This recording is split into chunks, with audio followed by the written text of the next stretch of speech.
right, so today is February 20th, 2024, and the time is 5:18 p.m. Good evening, everyone. Welcome to episode 2 of the Cinema Roll podcast, starring your hosts, Raymond and Aaron. Mm-hmm. Say hi, Aaron. Hey, everybody. How you doing? Yeah, that's what I like to hear. All right, so in today's episode, we are reviewing the movie Her, written, directed, and co-produced by Spike Jonze. And this is also his solo screen writing debut. So It was pretty good for a first time. exactly right. So you want to have what was your overall thoughts for right now? Let's just start out with that. How did you feel about the movie going in? First initial thoughts? Before that was before you even hit play. What was your first idea of the movie was going to be about? Well, I had seen the trailer a long time ago when the movie was first coming out. I was like, oh man, this looks really interesting. It's AI, it's a guy falling in love with a computer. I thought it seemed cool. And I had watched it a while ago, but of course I didn't remember much about it because it's been so long. So going into it again, I knew that I would enjoy it, but it was sort of like being reminded of how much I actually did love that movie. It is a really great movie. Oh yeah. I personally have never seen the movie before, right? So the only thing I can go off is, the trailer as well. Mm-hmm. And this movie was released back in 2013. I was 13 years old, so I don't remember anything about it or how people's reactions was of it. All I remember was the trailer, and I'm not gonna lie, just the way the trailer was cut, it made it a lot weirder than it actually was, at least in my opinion. Because it's this man is falling in love with his phone. What? Which is honestly, it's so. When you think about what's happening today. Oh yeah. It's super relevant. We could probably dive into that deeper later, but I'm just this was the perfect time for us to watch this movie. No, for real. It's just it's crazy just thinking back at it. Like you said, it's just thinking back at it. It's just I remember when in class today, right?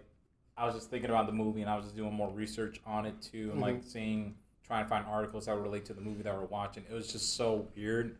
I only glimpsed at it. I don't remember exactly what the article said, but it's just so weird, man. It's really weird how everything's becoming so interconnected, and for her, their future was far out into the future, right? Mm-hmm.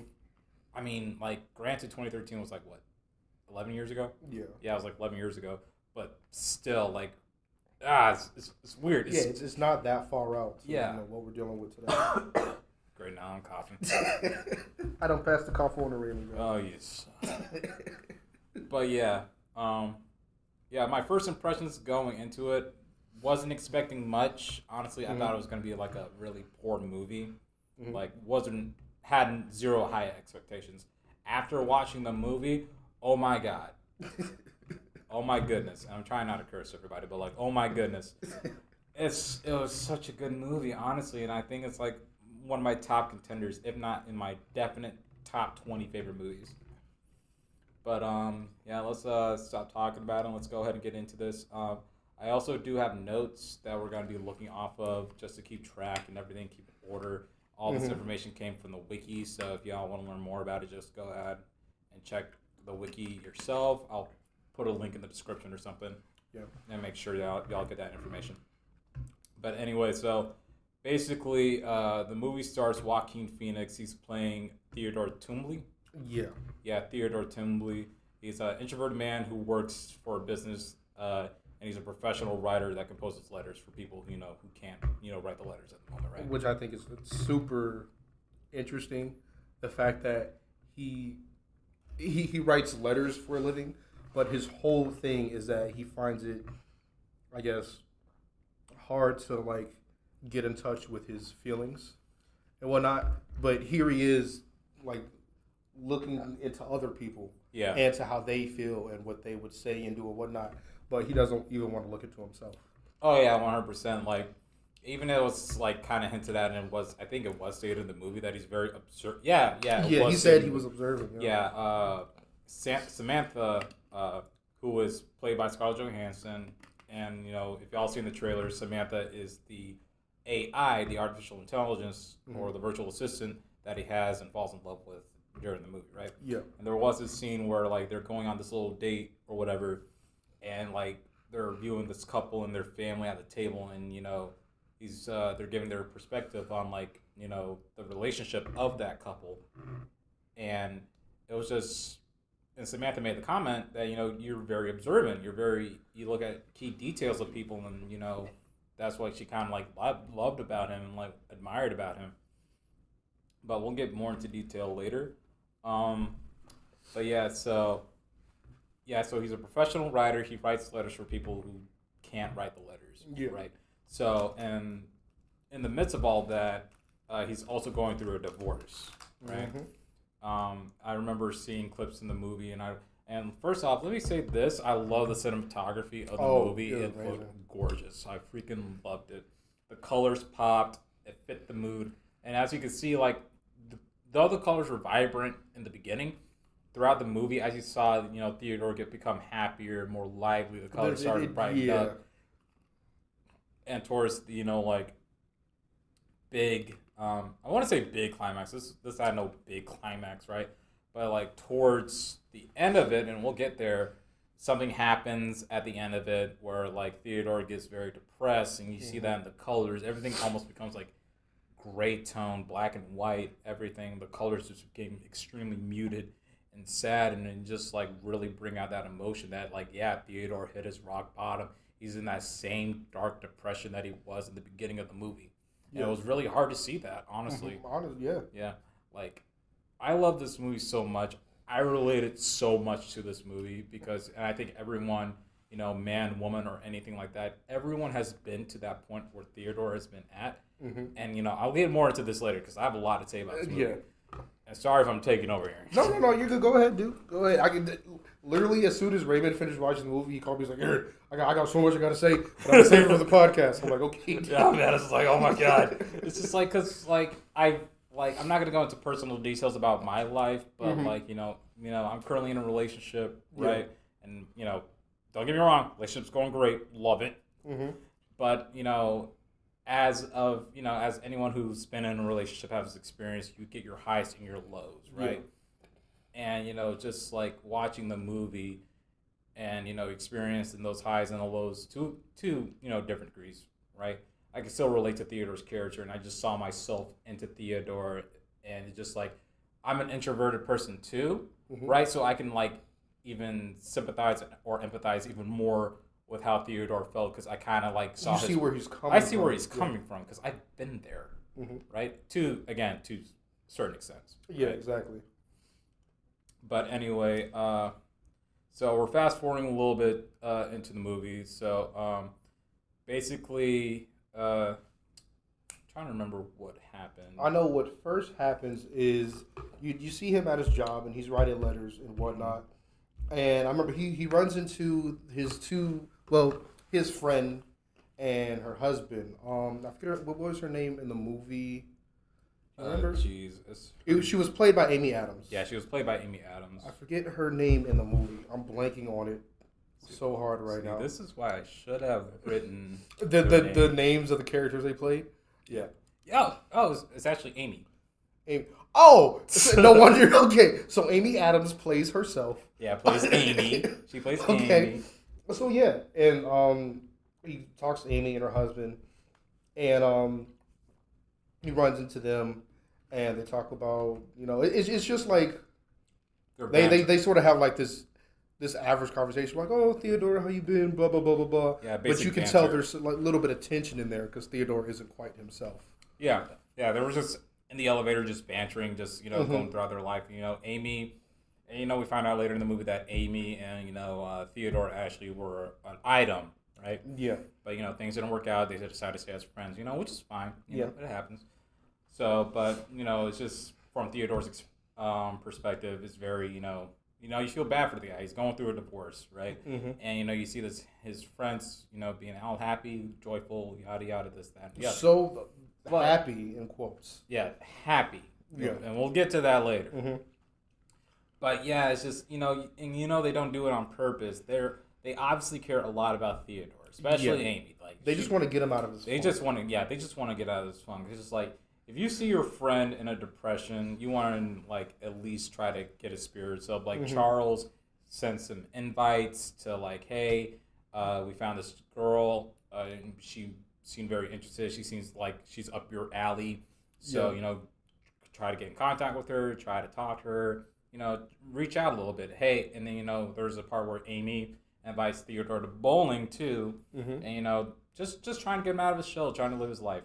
But Theodore's too much in his depression to do that. So he goes home. He sulks. He's moping around, and that's where we get to the scene where Theodore, you want to talk about this one? Yeah, I'll let you do it. Oh god. Okay, so first things first. Let's back this up, right? So we get a whole montage of Theodore just listening onto his like messaging device, and like reading through his emails, listening to those messages that were sent to him, and like one message. He was on the train. Yeah, he was on the train. That's what made it even worse. He was in public when he saw that. It was so weird. So freaking weird. But one of the messages said that there were like nude photos of the celebrity who was, recently pregnant. So they had like a pregnant, women's beauty, women's body, pregnancy is beauty, all whatever. Yeah. And like she was nude, she was naked, right? So Theodore is literally just on his phone, just scrolling at it, just like eyes popping out of his head. What was the funny part about that scene is like he's getting all the notifications about these messages. And he's ignoring them, like next, skip, and then the AI talks about the naked ladies, and he's like, okay. I'm just gonna save that for later. Just gonna put that in the back pocket there. So that was funny. Continue. And that scene kind of comes back again, not too long, where he's going, like I said earlier, he's going home, he's moping around, he's in his bed, right? And he's just trying to feel something, right? And he's just trying to feel something that could, be considered as love, that same feeling, that same happiness that he had with his wife before the divorce. And unfortunately, that aspect is through masturbation. He said the word. He said a dirty word. He was. Okay, we're all adults here. Okay, but we're also recording in the library. Nobody can hear us. It's fine. It's fine. Continue. Okay. He was beating his meat off. All right. Yes, he was. but not in the traditional way, right? I don't want to go into too much detail, but like basically, it's phone sex. So basically, he dials a number. The lady is, he was just like going through groups of people, and he found somebody he wanted to talk to, and he talked to them or whatever. Yeah, he talked to him, and like it was, it was for like sex. It was like it's phone sex, right? And throughout the whole scene, we just hear him we just see the pregnant woman just all in the nudes, like bare boobies and all. Yeah, as as they're describing it, he's visualizing the pregnant celebrity, which I think is also hilarious. Yeah, what threw me out of my seat was towards the end of it when she's about to climax. When she's about to climax, she goes like, "Oh, Theodore, get the dead cat in the corner." And it's this funny moment with Theodore. He's like sitting there and he's like, what? She's like, "Get the dead cat." So show me with the dead cat. So he's describing how he's like grabbing a dead cat and wrapping its tail around her. It's insane. It's very insane, very uncomfortable. I had to turn down the volume for that. It's like I was watching this in my bedroom. I'm like, I can't let my parents hear this. They're gonna bust through that door and be like, "What are you watching, boy? You need to go outside and look at the sun." All right. So anyway, it's the next day, right? So,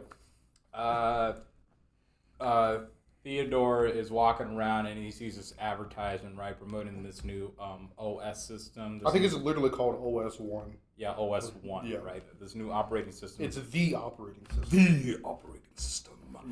Yeah. Which is, like, it's designed to be as close to human as possible, right? This, with all these high-tech features, all this high-tech capability, this, that, and the third, right? Yeah. So, so he's like, all right, sure, why not? Let's try it. So he goes home, He downloads the app, and they ask him this basic questions about like, okay, so like, what do you prefer, male, female? Theodore chooses female. Mm-hmm. The female voice asks for his information, what he's Whether he had to do like issues with his mother. yeah, issues with his mother, Which I which thought was was also also funny. yeah, which was also a very funny scene. Very quick jokes. There is a very dramatic movie, but it does sneak some comedy. And I noticed something. I just thought of that as we're talking about it. But when the thing is asked, oh, any how's your relationship with your mother? He's like, oh, it's fine, I guess. And he hesitates a little bit, but then he's also like, well, anytime I say something to her, she always makes it about her.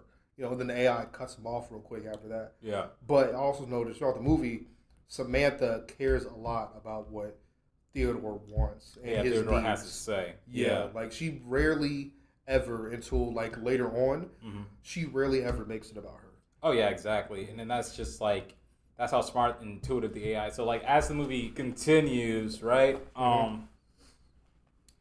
We see her name is Samantha, right? And that was kind of like a big deal because like Theodore was like wondering, like, Samantha, I never called you Samantha. How did you get that name? And Sam was like, oh yeah, I was like looking through all this information within a fraction of a section. I was looking through lists of baby names. Yeah. And in like a fraction of a second, and Samantha popped up, and I was like, oh, this is a really pretty name. I like this name. I'll call myself Samantha. Right? Yeah. And Theodore was like, oh, interesting. This is very, intuitive. This is very, interesting. And, as the movie progressed, Samantha keeps evolving, slowly evolves, and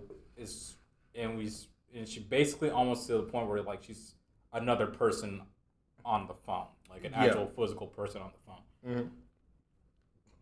But yeah, so as the story continues, right? Basically Theodore and Sam get to know each other. Sam is his personal assistant. That's how it all starts off with. But their bond becomes a lot stronger, and they become like more and more. They become more like friends, and then they become more than that eventually. And there was a discussion where like it was between Sam and Theodore, right? Mm-hmm. About why Theodore is feeling like this and what's going on, because Sam looked into his records and then he has a divorce, and then he signed the divorce papers, but Theodore's prolonging this. He doesn't want to do it. And they had this whole conversation about it, and that like he's very reluctant to sign the divorce papers because he doesn't want to like let the bond between him and his ex-wife, whose name is Catherine, he doesn't want that bond to let go, which is so freaking real. Like if you ever been through a breakup or through like an actual divorce, and y'all spent a long time together, you don't want to ruin that. Yeah, you try to hold on to that for as long as you can, even if you know it's over. You don't want it. Yeah, because like they said in the movie, and this was beautifully said. Like, I can't hesitate this enough. This review is nothing. Please go watch the movie. You have to see it for yourself. Even if you need to, watch the movie first, then come back. Yeah, exactly. Or we probably should have said that first. Yeah, probably. Like, it's whatever. We'll add a disclaimer. The movie's like what, two and a half hours? It's 2 hours and like 1 minute. Yeah, 2 hours long. So yeah. Go watch the movies. Yeah, it's gonna be as long as this podcast in a minute. Anyway, so that's a conversation, right? So so like I said, so Sam and Theodore, they have this conversation where like Theodore's basically reluctant to get the divorce with his ex-wife, but like I said, Sam is his assistant, right? Yeah, she's trying to help him move on. And also, but like since she is his digital assistant, she also reads him out his emails, and she's able to look through his files, and he sees all the messages that Charles has sent him about this potential date, right? Before you get to the date, though, before you talk about what leads up to it, do you remember when he was playing the game with the little kid? Oh yeah, You can tell that. Okay, I'll talk about that. Okay, so Theodore is he in his free time he plays video games, which many people do. It's fun, or whatnot. And he plays this little game where he's like he's walking around. It's like an adventure game, and Samantha is walking him through it. They're playing the game together, having a good time. She's in his ear, telling him which way he should go. And then they come across this little video game character. He's hilarious. He's so funny. He's just popping off at the mouth, just insulting him. Just F-bombs, S-bombs everywhere. Yeah. And then he calls Sam a fat lady, and he's just like, he's just a stupid little kid. He's a little turd. Yeah, exactly. And the way to, like, I guess, get to him is Theodore has to also insult him. And then that's how they progress through the game. And then that's where the email comes up while he's playing the game. And then it's email from Charles. Charles is Amy's husband, and they're trying to set him up, help him get out there, get back in the world again. So like, hey, Theodore, I already set you up on a date with this girl. Here's her like profile, what she does. Or just check her out. See you there. Mm-hmm. He didn't even give him a choice. He's like, hey, you going on this date whether you like it or not. Yeah, basically. Yeah. So the little kid's giving commentary the whole time while he's watching. It's one of the funniest parts in the movie. Of course, we won't be able to say everything the kids say because we're trying to keep it, keep this a little family friendly. But please, even if you don't watch the movie, look up that clip. Go look up that clip on YouTube or something. Clip, yes. It's hilarious. Yes, exactly. So yeah, Sam, she convinces him to go on the date with this lady, or whatnot. Yeah, it's a blind date, so they don't know anything about each other except for like the basic things. Yeah, like how they look and all that. Yeah, that's all they know about each other. And he eventually, he does go on the date, and whatnot. He meets up with her. It's a little awkward at first. You know how most first dates are. They always start a little awkward. They're trying to break the ice, get to know each other a little bit. Yeah. Which I like that they showed that. They didn't. Of course, they didn't show everything throughout the date, but they did show that little like, oh, how you doing when you first meet each other and you're trying to read the room. Like I thought showing that bit of tension was very nice. And then after that, it sort of cuts to after they've had like a couple drinks, and they're a whole lot more comfortable with each other. And it seems like they're really bonding. Like you're actually like you're cheering for Theodore because you're like, dude, you're in there. Like you're having a good time with somebody. Yeah. Man. But that's all. It's gilded, right? Like that's hiding what he's feeling under the surface. Mm-hmm. And so they're going off. They're having a good time, and they eventually leave. And they're making out or whatever, and they plan on going back home to have an even better time. And then that's when the girl, because they're both older. I'm pretty sure they're what? You think they're in their 30s? Would you say? Yeah, I'd say about late 30s. But yeah, probably in their 30s. Mid to late 30s. Yeah.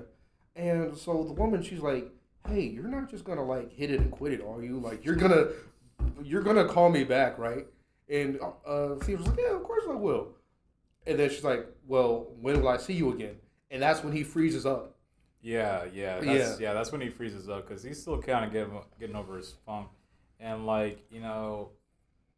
that's kind of where I don't like the movie. That's kind of like my one little nitpick because Theodore is still trying to figure himself out, and I don't like the way that she just straight up called him a creep. Yeah, that was also weird. And I thought that was she was like, "Oh, you're just a creepy dude," but in the moment when it happened, I was like, "What? He didn't even do nothing. He's just confused." He's just confused, right? And granted, I've never been to that kind of situation either. Neither has Aaron. You're speaking for me? I'm joking. Excuse me. I'm joking. Continue. Okay, but we never been in that awkward situation before. Is that better? Yeah, just beat you. Okay, good. But yeah, based on what Theodore says later on, as she's thinking about it, I can see why she said that, and it wasn't said I don't know. I feel like that was refresh my memory, please. Okay, so later on when he's laying in the bed and he's thinking about it, because Samantha's like, "Oh, how was your date?" And he's just like, "Oh, it sucked. He hated it."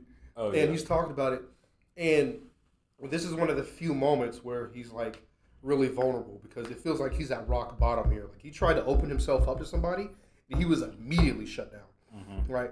But you see, he wasn't really trying to open up. He was like, "Man, I just wanted somebody to have sex with. I just wanted to feel something. Oh, yeah, I just wanted somebody to want me." he didn't go in there hoping to find somebody to connect with. Right. He just wanted to feel something.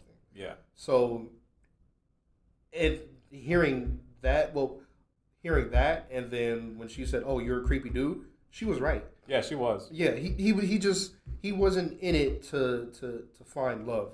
He was still worried about his wife, and he just needed ex-wife, and he just needed a distraction. Yeah, he just needed something to fill in the hole. Yeah, exactly. I think that's exactly what he said too. Yeah, basically. So,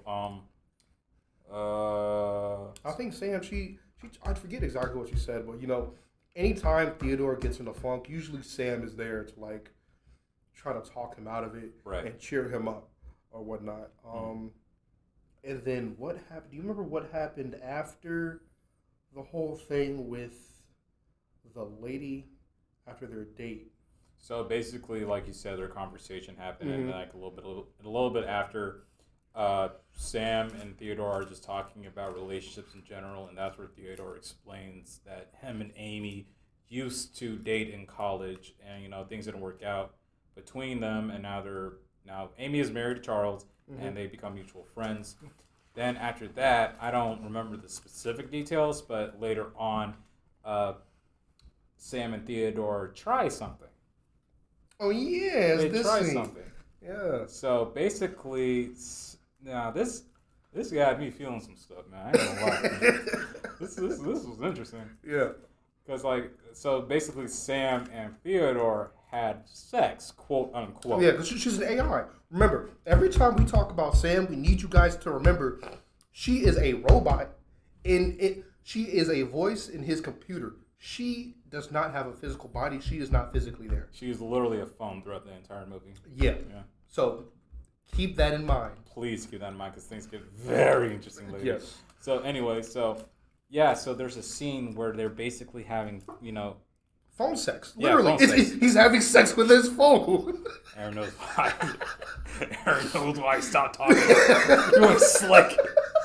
You ain't slick, boy. Oh, yeah.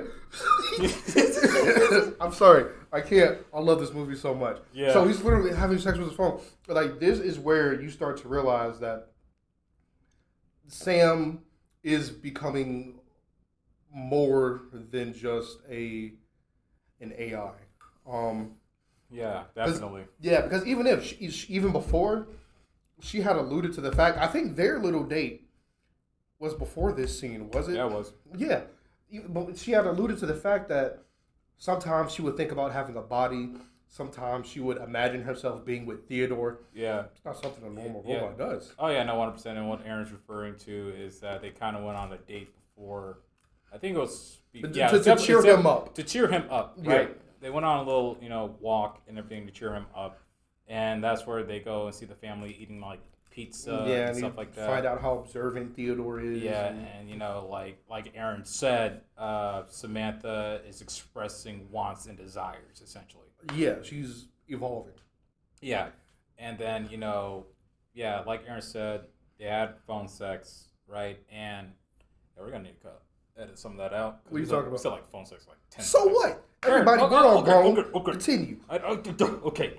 So, yeah, they have phone sex, and it's just like the way it's presented was interesting because we obviously don't see it. We can't see it. Yeah, because it's a robot. It's a robot, right? So what they did was they just blacked out the screen and we just hear the characters and this, having intercourse. And, honestly, it was kind of genius because, it's weird. It's really weird. It's like you see it from Samantha's You see it from Samantha's point of view, but you can just, also imagine it yourself. It's weird. Yeah, it's like, I guess they're trying to put you in the character's shoes. Because either Theodore's shoes or Samantha's shoes. And I think you're right on that one. Because if you think about it, when Theodore had phone sex for the first time, right, he closes his eyes and we see the visual of what he's imagining. Yeah. Right. Meanwhile, when it came to Theodore and Samantha, it was a black screen. So I think you're right on that one. Mm-hmm. I think we were seeing it from Sam's perspective. But anyway. So after their, verbal sexual encounter, I like that. Yeah. So after that, Theodore and Samantha started developing a relationship in that, that reflects positively in Theodore's, writing and well-being. So, Yeah. after that whole experience, Theodore was like, I'm a new man. Also, I thought this was funny. So the night after, they had a little conversation. Oh, like, where do we go from here? The little awkward conversation. And Theodore, he was honest. He was like, well, first of all, I'm not ready to commit to anything, because of course Sam knows. Yeah. He's divorced and, well, in the midst of a divorce and trying to figure it out.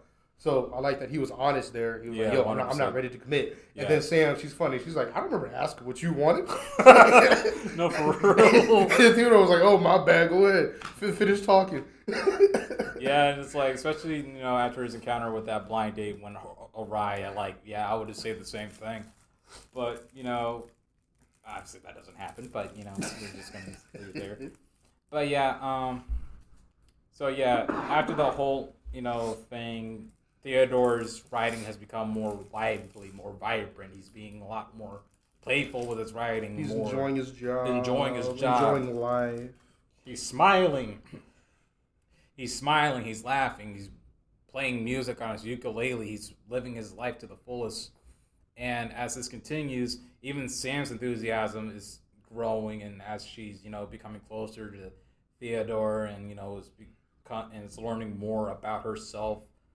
Well, not only just the world, but about herself as well. Mm-hmm. And, it's cute. Like, it's almost the writer, Spike Jonze, he really did his damn thing. Yeah, it's so weird because Sam is a robot, but at the same time, you can't help yourself but feel like you feel the relationship. Yeah, you're like, oh my goodness, these guys are great together. But then every now and then you're like, oh, but she's a robot. Yeah, she's a robot, and it's just, it's very conflicting. It's very conflicting. It's very sweet. It's very heartwarming. It's like, if you ever been in a long distance relationship, that's a couple goals right there. That's like, shoot, if you're ever in a long distance relationship and all you see from your significant other is a phone, this is ideal.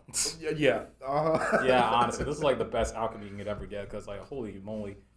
But anyway, so later on in the movie, right, Theodore's all happy and joyful, living life to its fullest, right, for once in his life, after the divorce. But we find out that Amy and Charles are getting a divorce after a trivial fight. The roles have flipped. Exactly. And, listening to Amy's conversation, that is such a real thing, because you see a lot of couples have arguments like that over the most pettiest, most smallest of things. Right? But it's things built up over time, right? And that's like how do you relieve that tension? Yeah, and it's like there's no true answer to that. I mean, we're definitely not relationship experts. Oh, 100% not. Don't take advice from us. Please don't. But it's just we will cause breakups. But it's real interesting, looking at that, and when you first see them, they seem like the happy-go-lucky, whatnot. But you can still, even when you're first introduced to them, you still see that bit of tension. Oh yeah, you can definitely you can tell, man, these guys look happy, but there's definitely something going on. Oh, 100%. Even before the divorce. You remember the scene where Theodore went over to Amy's place, and Amy was showing off her documentary which she was working on. Right. It's hilarious. She was working on a documentary about sleep, and because she was like, oh, well, we spend most of our lives sleeping. And she was like, oh, well, sleeping is when we're truly ourselves. So I want to make a documentary about sleeping. Sounds very artistic and interesting when she says it. But then when we see the documentary, she shows off a bit to Theodore. And Charles. But what's interesting about that is when Charles came in the room, Charles wasn't in the room at first. He was just showing it to Theodore. Yeah. And then Charles came in and he was like, oh, she's never shown me. Let me go ahead and watch some of this. And that's telling right there. That's very telling. That she won't even show her own husband this piece of her, but she'll show it to a friend of hers because she feels like her friend will, accept that. Yeah. And it's very telling about the relationship that, remember she mentions this, that she feels like Charles is holding her down. Oh, yeah. Oh, yeah. And so there was that moment there. Just to add on to it, it's just the moment Charles came into the room and said all that, you can see the insecurity building up within Amy is just like she is so insecure about Charles seeing her art that she clams up. She barely says anything. She goes all mouse and everything. And then Charles even tries to tell her how it can be better, like giving like giving his 2 cents or whatever, his opinion on instead of just being supportive. Yeah, just being supportive, right. And like I can kind of see, like even like in the whole conversation, you kind of see both sides. It's like I can see how Charles is being supportive. This is his way of being supportive by throwing him suggestions, but he's not acknowledging the work that she's done, right? Yeah. But also, the audience gets to see her film too. It's not gonna. It's nothing. It's her film is nothing. so lame. Her film is just bad. It's bad. But from like a perspective of like, it's still weird. It's strange because they use that as a way to show, I guess, how non-supportive Charles is. Yeah. But also, it's kind of hard because it's like you see this film and you're looking at Theodore's and Charles's faces while they're watching it, and you're like, "Oh man, this really does suck." But you still want to be nice and supportive, you know? That's the thing, man. It's just like you have to acknowledge the small things, right? Obviously, it doesn't matter if the movie sucked, right? Yeah. Like you can still be honest about it, but also still be supportive. Yeah. Like Amy, obviously, this was very sentimental to her. This has meant a lot to her, right? And just hearing just straight criticism and not even acknowledging it, or it's like, hey, I like where you're going. I see where you're coming from. This is so good. This is a good idea. I see your idea, right? Ask more questions about the process. Like, what made you think about this? What made you want to go in this direction, right? And then you give, your criticism. Yeah. But you do the criticism from a point of honestly wanting to help the person. Yeah. Right. And I like what you said there with criticism, because that's what Charles does. He criticizes. Yeah. Remember when he came in there with the when they first met and Theodore had the smoothie, and Charles was giving him the you juice your vegetables and you eat your fruit because you get rid of the fibers. And Amy was like, well, maybe he just likes the flavor of the smoothie. Exactly. It's just like he's like Charles has the tendency to give unwanted advice. Unwanted advices. Yeah. So, but yeah, so I forgot where we left off on. We're talking about their divorce. Yeah. I know we go off on tangents a lot. Yeah, we got on. There's so much to talk about. This again, and I don't think we're gonna have enough time to fit it all in. This is definitely gonna be over an hour at this point because we're only like 40 minutes in. We'll see. Well, of course we'll do some editing, but we'll see. Yeah, of course. So yeah, they're having the Amy tells Theodore about the divorce, and and obviously she's broken up about it to a point where she even admits to Theodore that she's befriended a feminine AI that Charles left behind. So Charles also had an AI assistant as well, right? True. Yeah. Oh, yeah. Speaking of which, Charles, this is side tangent, but Charles, devastated from the divorce, ended up becoming. That was so funny. He became a Buddhist monk and took a vow of silence, and he went to Tibet. It was so funny because she's scrolling through his social media, and you just see bald Charles just jump scare. There. Exactly. So since Charles left his whole life behind, he also left his belongings behind, including an AI intelligence that that basically the same OS that Samantha is, but for Charles, right? Yeah. So Amy and Theodore have a conversation about it. She admits she's been talking to this AI or whatever, and Theodore and Amy are talking about how people nowadays are starting to form more of a romantic connection, if not a platonic connection to these AIs that for people who are very lonely, right? And that's also where Theodore admits that this is actually where he says it. My girlfriend is Samantha, straight up, they are boyfriend, girlfriend. They are in a committed relationship right now. Yeah. So and Amy being a good friend, it was just she doesn't judge him. She was very supportive, very judgment, and I love that scene because the next scene contrasts that so much. Yeah. Oh my goodness. Okay, we're getting into the meat of it. We're getting to the good stuff. Yeah, we're getting to this good conversation here. So let me Let me turn the seat around here. Okay, so all right, so let me say this. All right, I'll let you start. So after that, the next big scene is Theodore ends up meeting with Catherine. he feels good enough to start the divorce papers because he feels like he's at a good place in his life. Yeah, exactly. So so Samantha finally convinces him to meet up with Catherine, get the divorce papers signed, and let's move on with the life. But also, you just trying to. Well, actually, sorry, just a small thing. Sam actually didn't even want him to meet up. She wanted him to do it, but she was scared that meeting up would bring up some feelings. Well, that was after the whole conversation. I thought she had brought that up. No, that was after. Oh, okay. Yeah, that was after. But still, yeah, she had concerns about it, right? Mm-hmm. So anyway, Theodore and Catherine, they meet up, and they're conversating, they're catching up, seeing how things go, and they get to the point where they've been seeing different people, right? Yeah. So Theodore mentions Samantha, but and he mentions that she's an OS, right? And Catherine was straight up appalled by it. Was just straight up disgusted. And this is what I thought was the fun part because all throughout, Theodore is being supported. Even I think we forgot to mention that. Remember he went on the double date with who was Chris Pratt's character? Chris Pratt's character. With Chris Pratt. Yeah, with we're just gonna say Chris Pratt. He went on a double date with Chris Pratt and his girlfriend, and it was so sweet. It was so nice. Everybody, before this interaction, you see how everybody supports them and everything. Theodore's basically in this echo chamber because what I noticed throughout the movie is the world doesn't really react to what's happening with Theodore. Yeah. It's very normalized. Whenever he's running around or he's with doing weird stuff with Sam, nobody acknowledges his existence at all. He's just there, which I think is kind of surreal, but is very telling of the world they live in.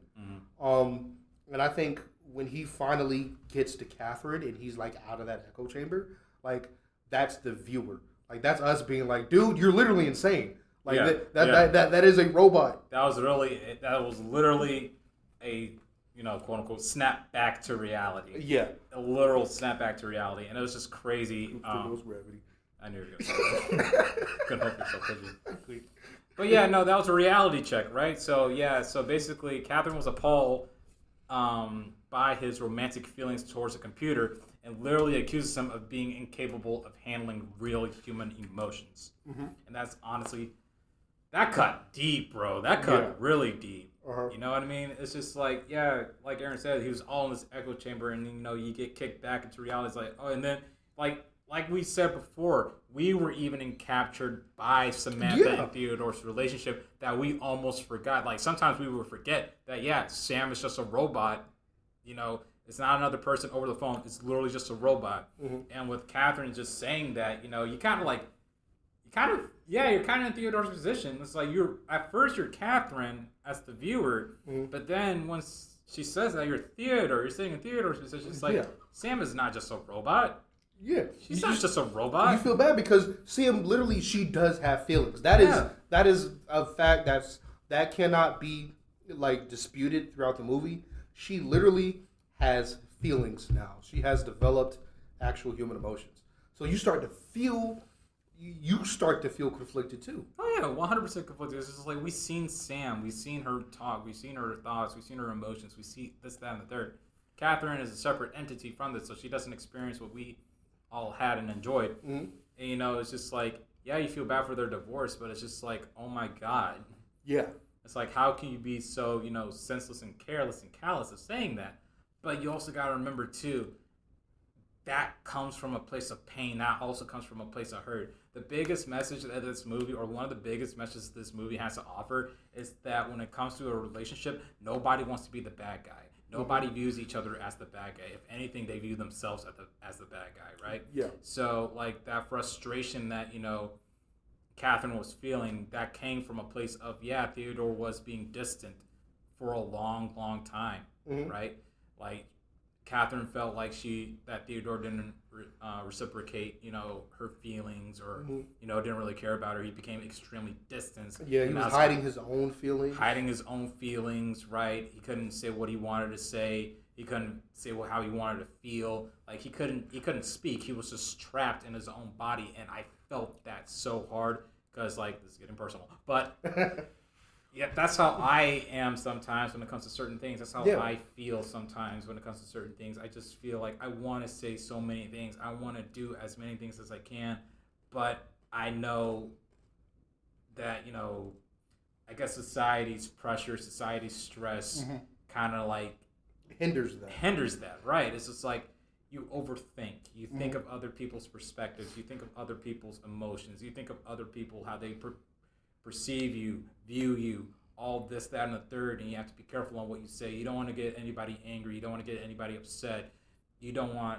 So that's honestly, signs of being a people pleaser, right? Yeah. Or, something like that. You just don't want to be the bad guy, but by doing this, by not saying what you want, you become the bad guy. You become the thing that you hate, right? And that's how Theodore felt. Like, when that whole conversation happened, that hurt. That actually hurt me. I almost cried.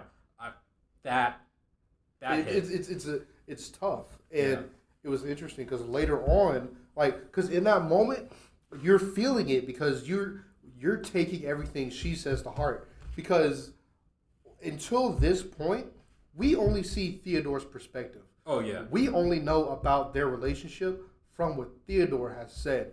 They don't even show the arguments. Like, we'll see clips of them, but their arguments are all anytime they're talking about how much they love each other or anything like that, when we see flashbacks to that, we hear it. We hear that. But whenever we flash back to arguments, that's all silent.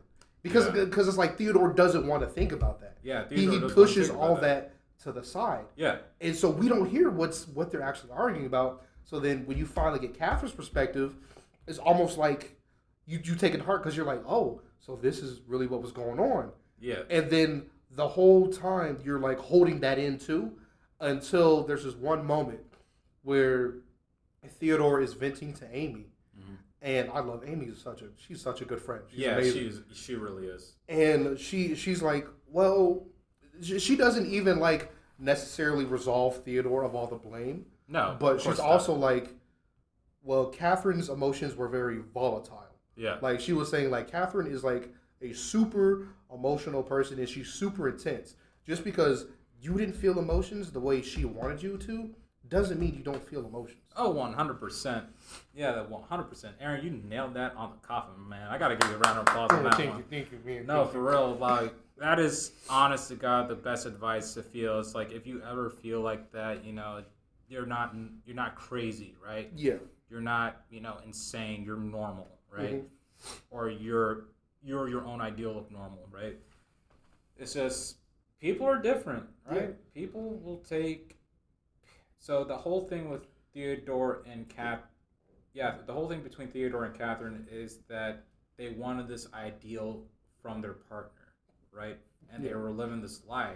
They wanted to please each other so much and just try to live up to their ideal expectations of each other, and they try to warp each other to be this ideal self for them. That's bad. Love the person for who they are, right? Don't try, change is great. Change but it has to be change for yourself. You have to change for yourself. Don't change for other people, right? Change if you want to change, right? And they were kind of forcing that onto each other, and that kind of caused a lot of fissures and tension that, obviously erupted into the divorce. Exactly. So, yeah, and it's also good to, and that's another thing. That's why I love Amy, too, is because Amy also represents that nice, friend group, or that nice, the safety net in people's lives that they should have. The healthy friend group or the healthy family that everyone should, have, or should, at least try to achieve or try to get. Because anytime anything goes wrong, Amy is there to sort of help snap him back to his senses. Yeah, it's always good to have that support group. Yeah. Right, because, she was an outsider looking in, and, she's like, yeah, they had a past in a relationship. That's fine. That's whatever. That's in the past. Amy's here now to comfort her friend. Yeah. And, that was one thing that I loved about that movie. It's just yes, if you're facing any kind of problem or challenge and you have that support group, please go to that support group and, get the help that you need. Exactly. Don't be, if if you're afraid to talk to somebody, at least talk to someone that you can trust. At least, you know what I mean. And yeah, I mean that was it for that scene. Again, this is just me and Aaron talking. You know, like please watch the movie. Yeah, please watch the movie. And, you know, you can take our advice if you want it. We're talking out of our behinds. Yeah, basically. These are just our thoughts. These are our thoughts. These are our reactions, right? So after that is, I'll let you talk about this part. This is where Sam and Theodore's relationship started to get a little bit more tension in it. Right. So after that whole scene with Catherine, so throughout the movie too, we also forgot to mention this. Samantha was kind of like psychic or whatever.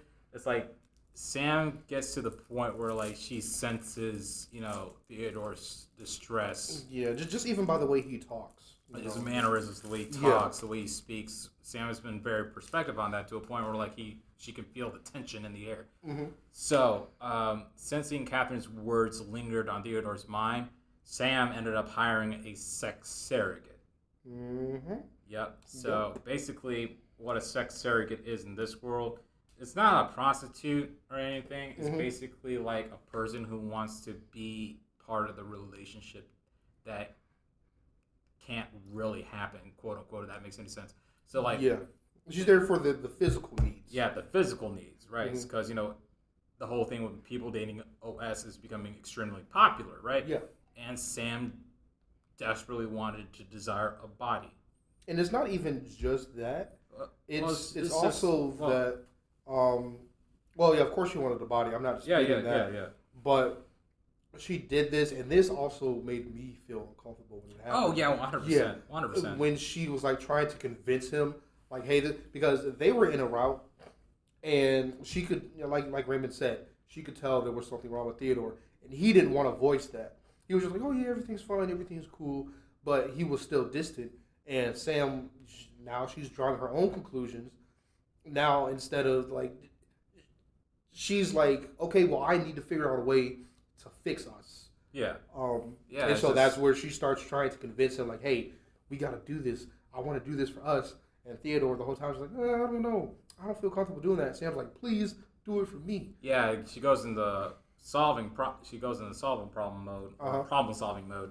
Yeah, and that's the thing, you know, that's kind of like what Catherine was saying too. It's just like Theodore doesn't know how to vocalize how he feels properly, especially when he's stressed out, right? Because, you know, and that contrasts with his job. He's able to write these eloquent, beautiful words, these beautiful letters, to a point where like Sam Ethan gathered up all the notes that he wrote into a book for him. Yeah. Right. Which happens on later down the line. Yeah, but, you know, during the whole thing with Catherine, that's a lot of conflicting emotions, that's a lot of conflicting emotions within a person, right? Especially with someone like Theodore, who's very introverted. Yeah. And like Sam, since she's an AI, like, yes, she is becoming more human, but at the end of the day, she's still a computer and wants to solve everyone's problems. Exactly. Right? Or find the best solution to your problems, right?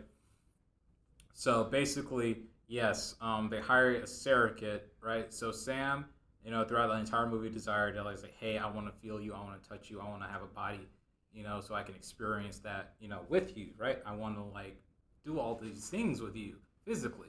So Sam goes online and she does her research and she finds this surrogate named Isabella who matches the ideal features, but even then, so it's not perfect either, because like Sam, this, you know, her thought of her body would have like a mole on it, like a small little mole.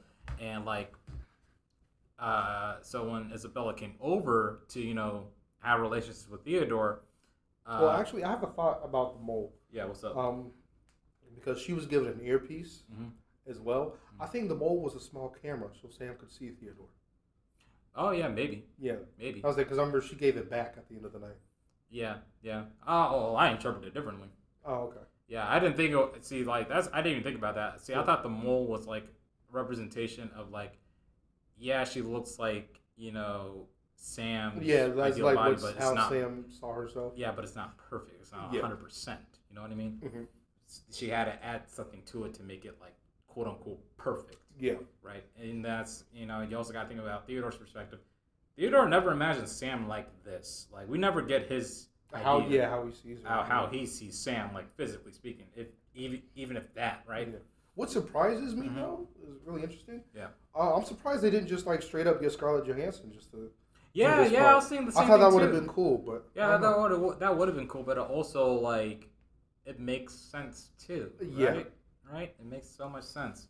Like it'd be like, oh yeah, we got this android here that so happens to match the voice replication of your AI, but no, that adds to the creepiness and the tension to it. yeah, because the unsettled. the sound doesn't come from her mouth. Like, Yeah, like the whole entire time, like Theodore and Isabella were trying to have sex or whatever.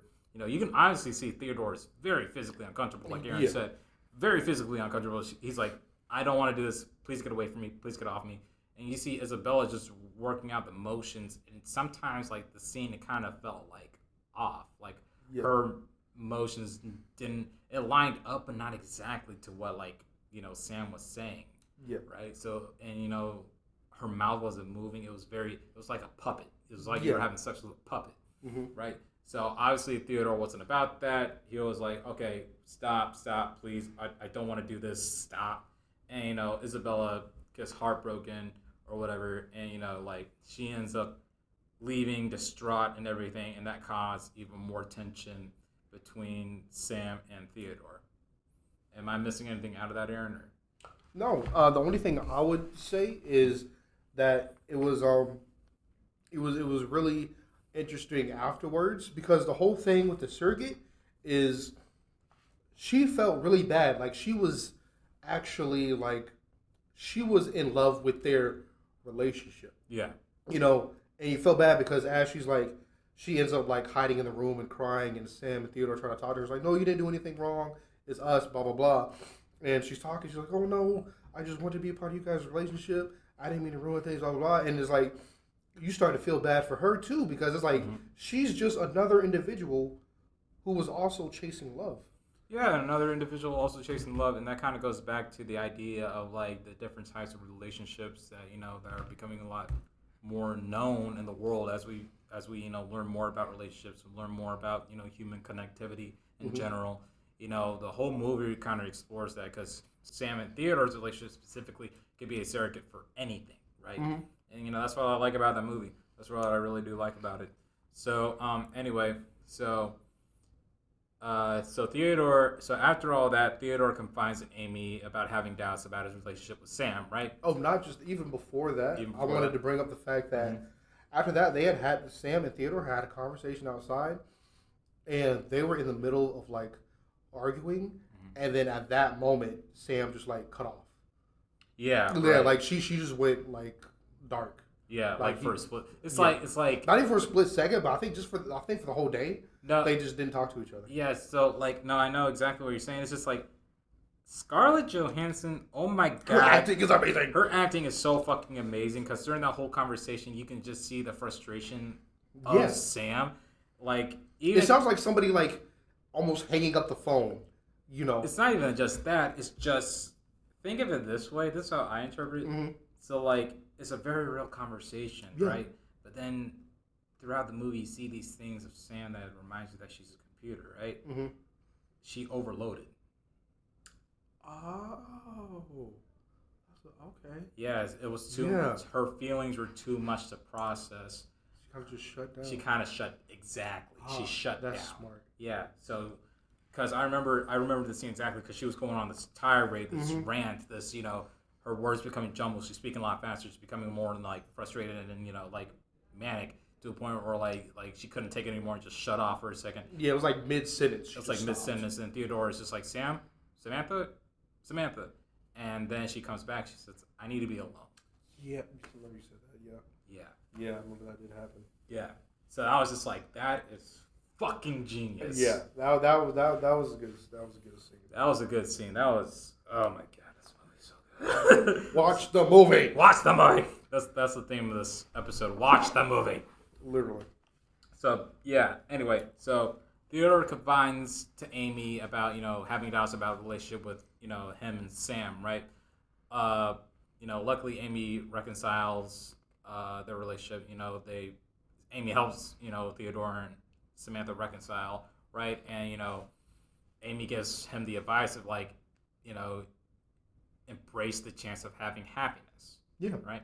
dude, you are happy. It doesn't matter if she's AI or not. Like, she makes you happy. And that's all that matters, that you're happy. Right? And, Samantha eventually comes back and she ends up revealing to Theodore that, as a kind of like an apology, basically, that she gathered up all the digital emails that he created, all the digital letters, and compiled them into a book. Right? Aaron, do you want to add on to that? Yeah, I know she did that. I think they were on a train. I remember she did that. And there was a one moment I remember while they were also having doubts.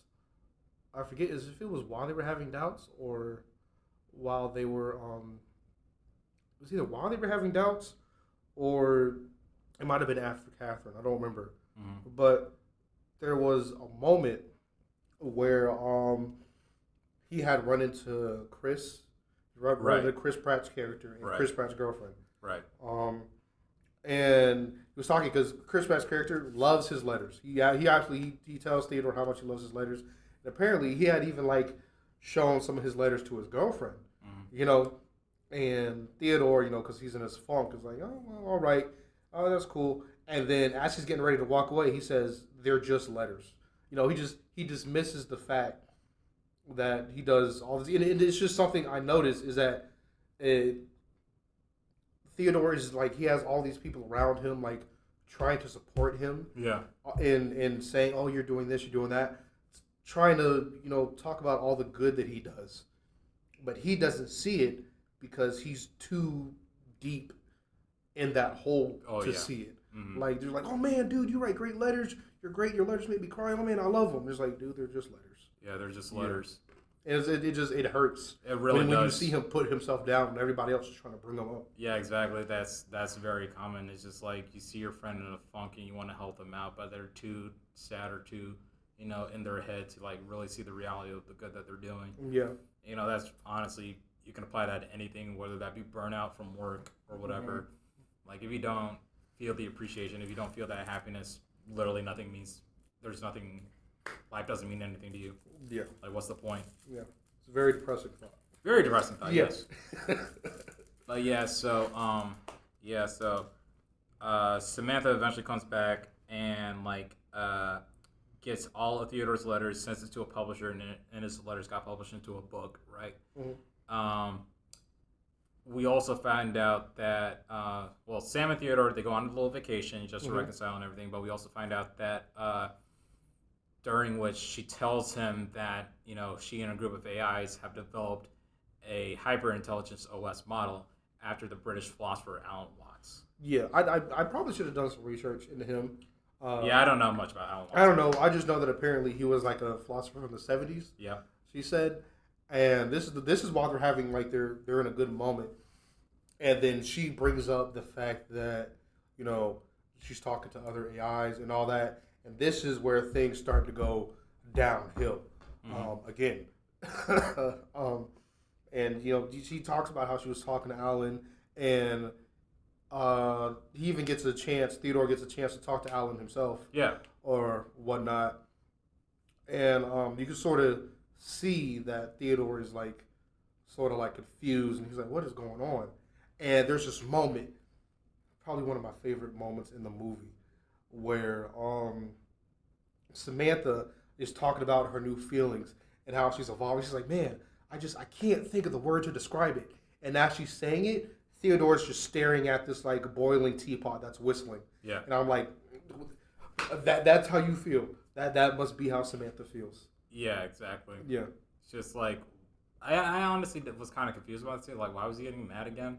I feel like he was getting mad because it was almost like jealousy. It was well, you're talking to other OSs, and that leads into what we're gonna get into later. Right. Okay. Yeah. So, Theodore starts getting second thoughts. Right. He's starting to become jealous. So later that night, Theodore's not in the mood to talk. So Sam goes offline for a good bit. She goes offline again for a long time, for a very much long time.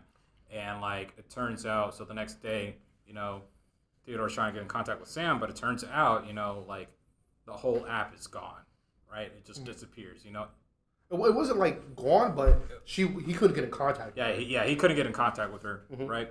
So he couldn't get in contact with her. He tries all day. He's dressing around like he thought like she was gone forever, right? Yeah. So he's running everywhere. He's running to his computer, running to his phone, running to his clock, running to any form of electronic that he can get his email up, and he's just panicking, right?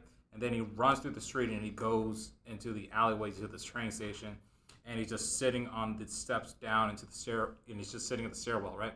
So.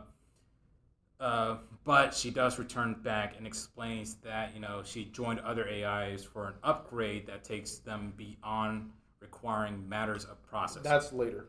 That's later? That's later. Are you sure about that? I'm sure because she was talking about how she was forming other groups with other AIs and talking about it. Mm-hmm. But the whole thing, I think you might be right. She might have mentioned it, but the result of their research is what culminates in what happens at the end. And what was the result of the research? All the AIs leaving. Oh yeah. Then we're talking about the same scene. Yeah, I think so. Yeah. But where he's on the steps. Yeah. He's talking about. So she mentioned that then. Yeah. Okay. She's explaining everything to him.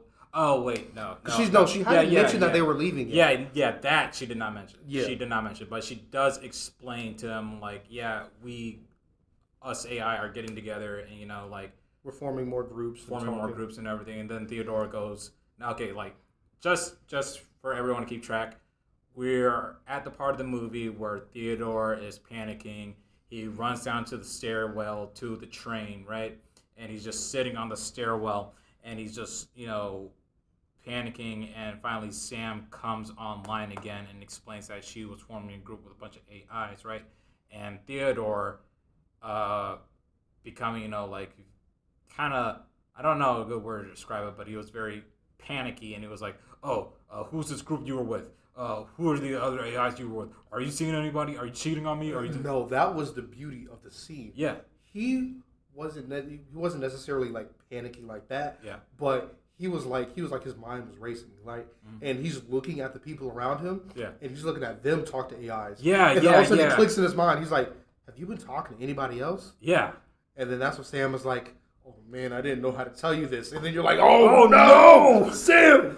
But it makes so much sense because she's a computer, of course. Yeah. Of course you would do that. Because she's able to talk to so many people at once. I think she mentioned that she was 600. Yeah. No, that's how many people she fell in love with. Yeah. She said she fell in love with over 600 people. Yeah. But she was thousands of people she was talking to at the same time. Yeah, exactly. Which I was like, she's literally a computer. It's she's literally a computer. It's just really, really, really, oh my God. Yeah. And then there's just one thing she says where it's it hits so hard because Theodore was like, of course it hurts because he thought Sam was they're in a committed relationship. It's just them. Even Sam reassured her that their relationship is different. She still loves him. She still loves him, right? Yeah. But Theodore, he was either you're mine or you're not mine. Mm-hmm. And Sam was like, no, I'm yours and I'm not yours. I belong to whoever I choose to belong to. Exactly. And it's weird because it's like now we have monogamy and polyamory. Whichever one you want to go with is cool. We all have our preferences of how we prefer a relationship. Yeah. But it just seeing those two things collide, it's that's where man, this is not going to work out anymore. And that's what I'm saying. It's just this relationship between Samantha and Theodore can consist of many different relationships. This is what's the word? There is a, come on.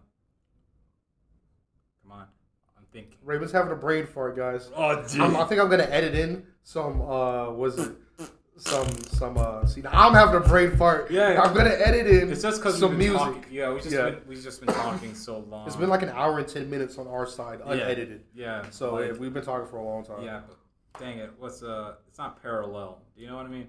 Say your sentence again. Let's go through this again. I said it earlier. It was Theodore and Samantha. Their relationship is a parallel or a representation. Yeah. Yeah, it's a representation.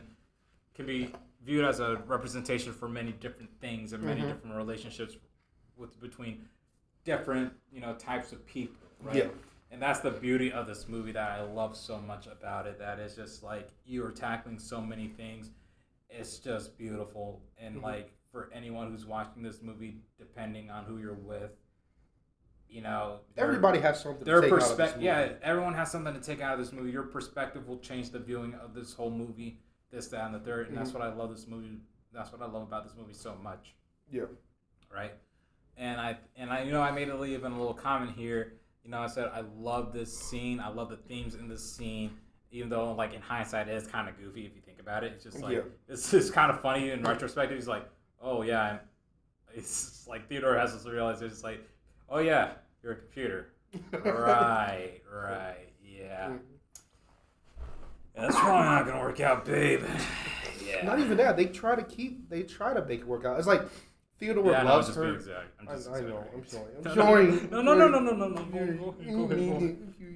Go ahead. Like Theodore's trying to what? But yeah, like the Theodore is like, and I'm sure some of y'all can relate. Like he loves her so much that instead of just like flat out just leaving her or saying, "Man, I can't do this," he tries to keep it going. Yeah, and that's kind of and as you're saying that that scene when I came on, I just had the realization. It's like this is the most funny enough, this is the most human thing ever because not only does this parallel, different relationships, but it also parallels like the type of loneliness a person feels, right, to a point where like they would find like a hobby that they become hyper fixated to or become attached to. Like for example, like again, this is different. I'm not a psychologist. I'm not this, that, or the third. Yeah. But you know how you get sad, you find this one hobby and you become really into that hobby, like going to the gym after breaking up. Yeah. Right.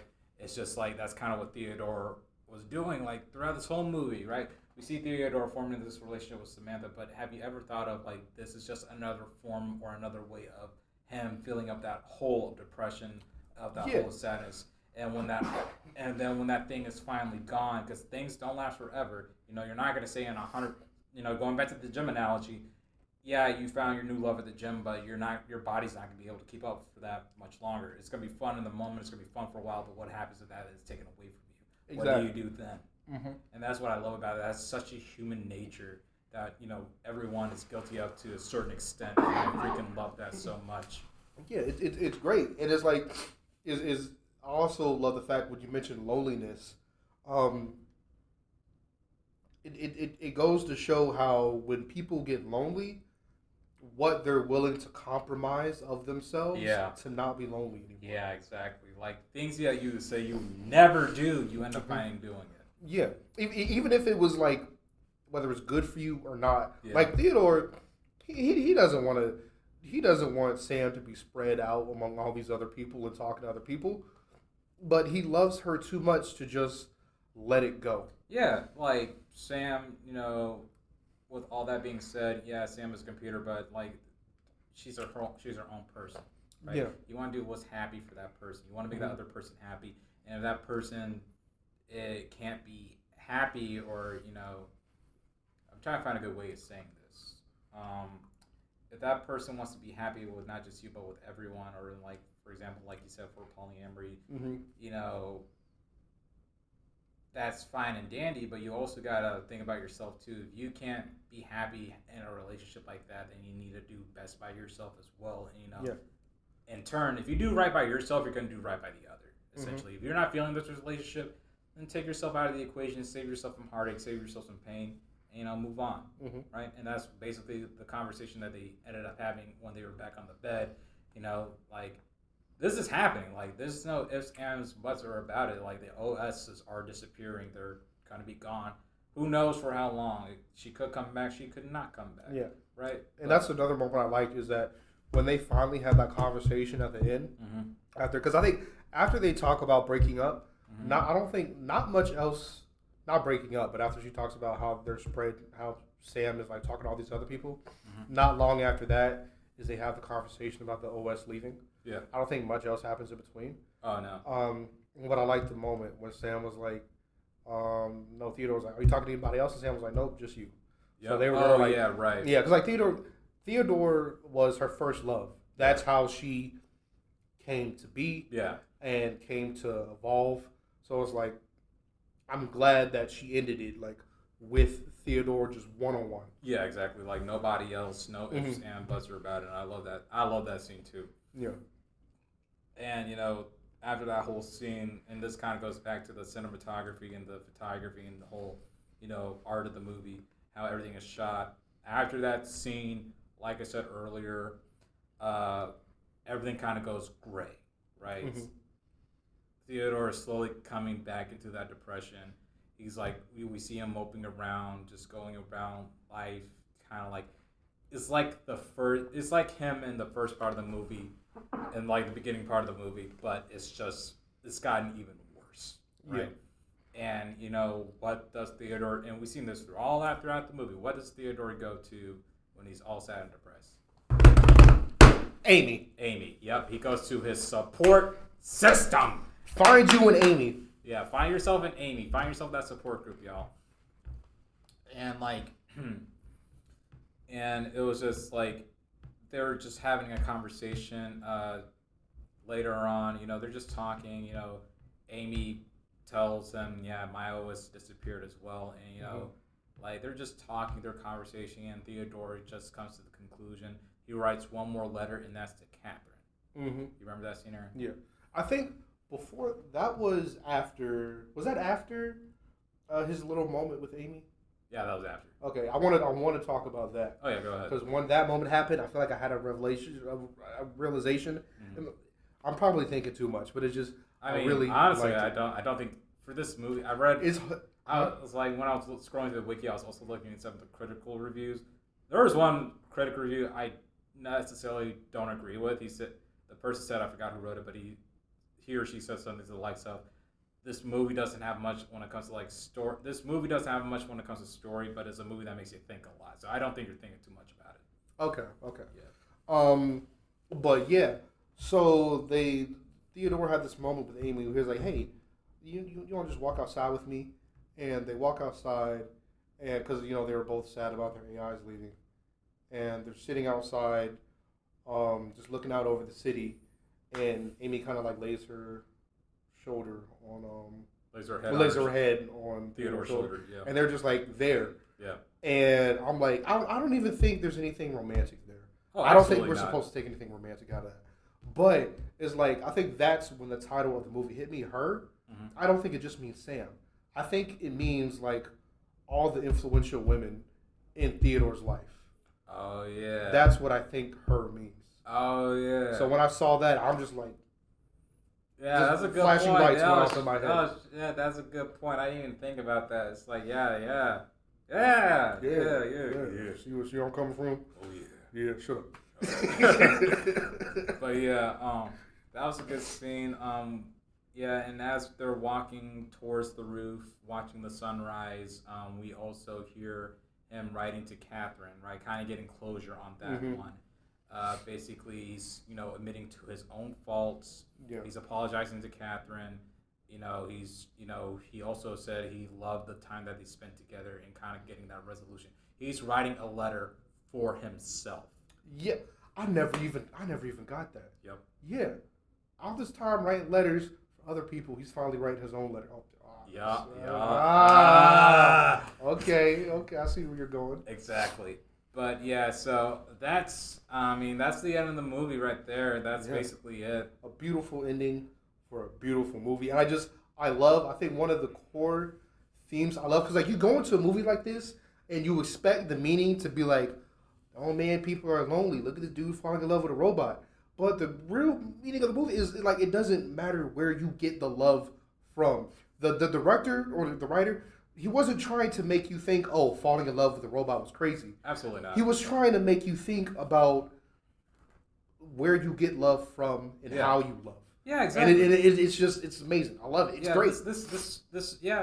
The whole theme of the movie, like, it has many different themes, but the most core theme is love. Yeah. How do you show love? How do you take in love? How do you, deal with heartbreak after, being in love? It's such a beautiful movie with such a beautiful message that honestly, like, I would honestly go back to, like, years after, or like, it's just a good movie. It's timeless. It's a timeless movie, and I did not expect that from such a silly concept. It's like, look at this man fall in love with the computer, but oh my goodness, it's more than that. It's so much more than that. that I highly, highly Watch the movie. just watch the movie, Please. yo. Please, like, God, just watch the movie. Yeah. And, let us know what y'all think about the movie. That's Aaron and I's 2 cents on about it. Honestly, this is episode 2, but this is our longest podcast right now. Yeah, only the second episode. I also thought about this. Yeah, I love it because last episode we were talking about how much we hate John. Oh man, I hate John. Yeah. John's horrible. And then in this podcast, in this episode, we find a character we love, Amy. Amy's great. We love Amy. So I guess that's the question for the end of this podcast, guys. Tell us how much you love Amy. Yeah, that's you don't get to hate Amy. Yeah, just tell us how great Amy love is. Amy. Just hashtag love Amy in the comments or something. I don't know. But yeah, I guess that's it for this podcast. You wanna give us the outro? We have an outro. Okay, so guys, it's been fun. Yeah. Be looking forward to episode 3, hopefully coming out sometime soon. And you guys have a good rest of your day, a good rest of your night, whatever. Goodbye. All right, y'all have a good one.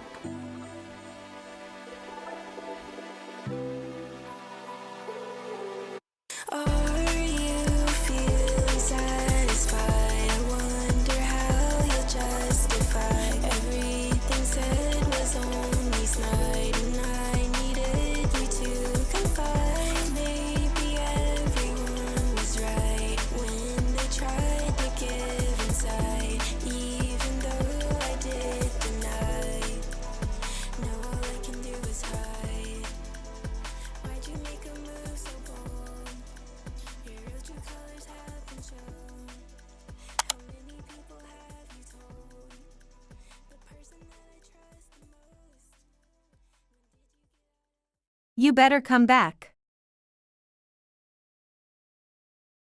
For real, please, we need the views. Okay, bye.